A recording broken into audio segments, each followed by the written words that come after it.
मलाही लाईनवर घ्यायचे, बकालाही लाईनवर घ्यायचे, मोरेला पण लाईनवर घ्यायचे. कारण की तिघाचं संभाषण एकत्र येतंय का, त्याच्यातून साहेब निष्कर्ष काढायचे की शाहीरनं त्यांना किती वेळेस ट्वीट केलेला आहे, किती वेळेस फोन केलेले आहे, तो ते काम का नाही झालं.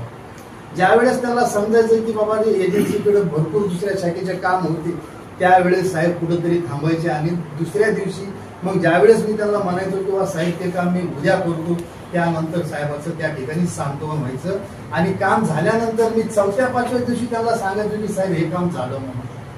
परंतु जर समजा प्रत्येक गोष्टी ते विचारायची की तुम्हाला काय पाहिजे, तुम्हाला काय नाही, प्रत्येक शाखेतले जनमित्र त्यांना सांगायचे साहेब माझं एबीसी डायरेक्ट आहे, साहेब माझे बॉक्सच जळालेला आहे, साहेब तिथं केबलच जळालेलं आहे.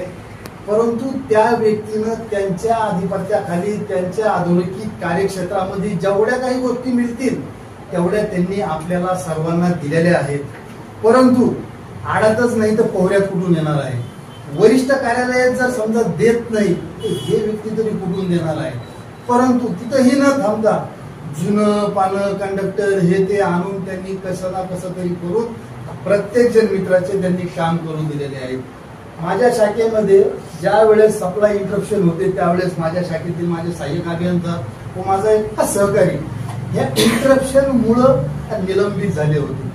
परंतु ज्या वेळेस प्रभारी सहाय्यक अभियंता जाधव साहेब आणि गायकवाड साहेब ज्यावेळेस आम्ही बसलो तिघजण की बाबा रे तुमच्या ओव्हरलोड ट्रान्सफॉर्मर किती आहेत, तर आम्ही दोघांनी मिळून 11 ट्रान्सफॉर्मर ओव्हरलोडचे काढले. त्यातून त्यांनी ज्या एजन्सीला आपल्याकडे काम नाही त्या एजन्सीला त्यांनी रेफर करून त्यांनी सांगितलं की ह्या माणसाच्या कॉन्टॅक्टमध्ये राहून तुम्ही तुमचं मेंटेनन्स करून घ्या. अक्षरशः तुम्हाला खोटं नाही सांगत मी, 15 दिवस झालं माझ्याकडचा कुठलाही फ्यूज कॉल आलेला नाही. नाही तर आम्ही रात्रभर साहेबाला पण फोन यायचे. जास्तीत जास्त मस्के ट्रान्सफॉर्मर, रेणुका माता ट्रान्सफॉर्मर, सातारा गाव 11 kV 33 kV. परंतु या 15 दिवसामध्ये सगळं काही बंद झालं. बंद झालं म्हणजे काय, हा चमत्कार झाला का?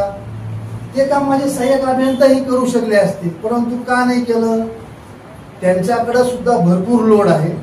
कारण की आपले जे काही सेक्शन आहेत हे सगळे ओव्हरलोडेड आहेत, सर्व ट्रान्सफॉर्मर ओव्हरलोडेड आहेत. त्यांनी किती जरी सांगितलं वरिष्ठ कार्यालयाला, परंतु त्यांचं काय येतं तुम्ही त्याच्यामध्ये आहे त्याच्यामध्ये सांगते. परंतु ह्या व्यक्तीनं काय केलं, बाकीचे अतिरिक्त कार्यकारी अभियंता यांच्याशी मिळून त्यांच्या एजन्सी घेऊन आमच्या शाखेतील पूर्णपणे इंटरप्शन बंद केले. आता आज माझ्याकडं रात्री 3 वाजल्यापासून एक फिडर ब्रेकडाऊन होतो. तरी मी विचार केला मला साहेबाचा का नाही फोन आला, तरी पण मला साहेबाचा फोन आला. अरे शहर म्हणजे ते ब्रेकडाऊन आहे फिडर.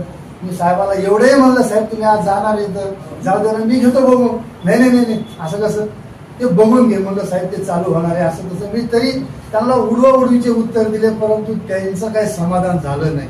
बरं साहेब म्हणलं मी हे चालू झाल्यानंतर मी तुमचा सत्काराचा कार्यक्रम ठेवलेला आहे संघटनेनं, त्यावेळेस मी तुमच्याकडे येतो. नाही म्हणजे ते चालू कर पहिलं मग ये म्हणजे इकडे. म्हणजे पहा, ज्या माणसाचा समजा सत्कार पण आपल्याला करायचा आहे त्या व्यक्तीला आज आपल्यातून जायचंय, तरी त्या व्यक्तीनं विचार नाही केला की बाबा रे मी ह्या ठिकाणाहून जाणार आहे, तरी पण त्या ठिकाणचा सप्लाय पोझिशन ही व्यवस्थित राहिली.